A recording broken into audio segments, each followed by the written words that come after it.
Well, I just did something very stupid. So, full disclosure, no, nothing hidden in my videos.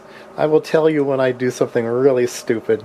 So I was going to change the program here to add some things, and I need to. This is the only ROM I have, and so that'll work in the system. I've ordered some more, and I've actually ordered a couple UV erasables, just like this one.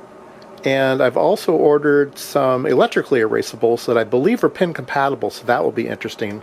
Those are on order. So I was going to get out my eraser and erase them.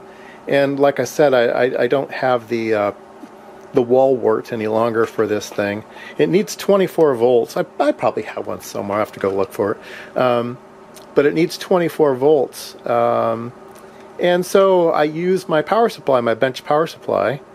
So I adjusted my bench power supply to 24 volts, and I was going to put it on here. And guess what? My power supply is still connected to the board. So I applied 24 volts to my board. Not a good idea. And guess what? It doesn't work anymore. Oh dear.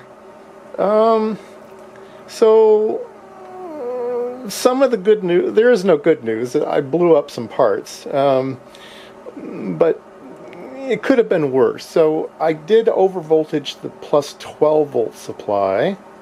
I didn't overvoltage anything else, even though it was 24 volts.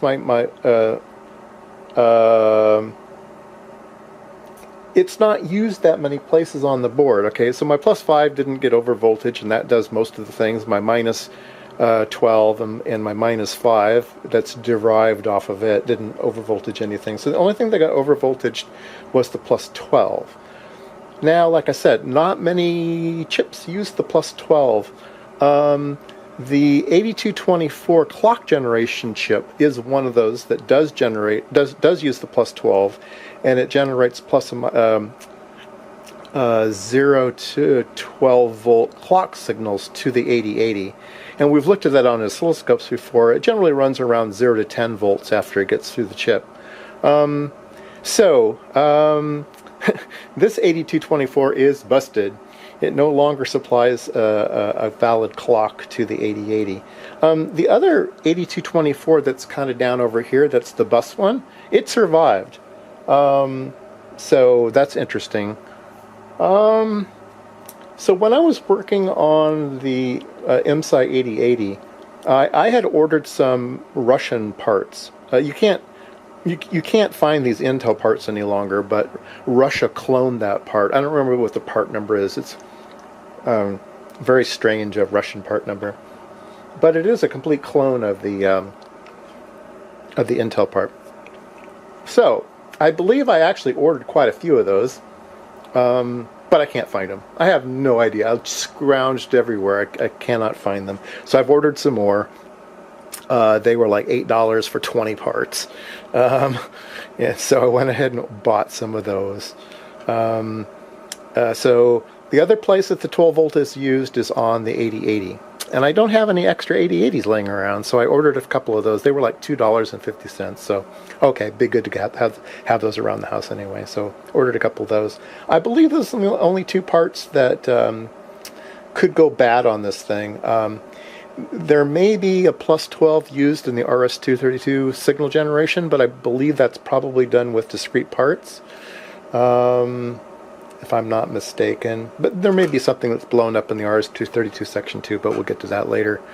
So I've got the 8080s on order. I've got the 8224s on order, so I can get this thing back up and running again.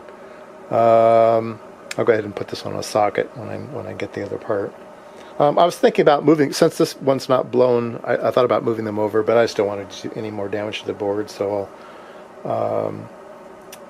I will do this with a new Russian part.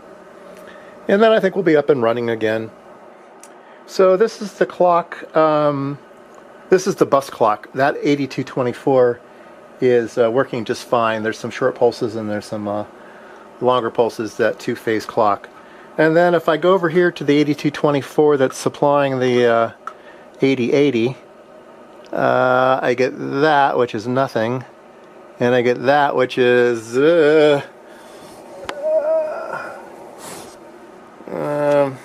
oops, sorry, bumped the camera.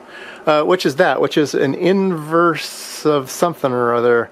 Anyway, there nothing on that pin, and the wrong thing on that pin. So that chip is busted. All right.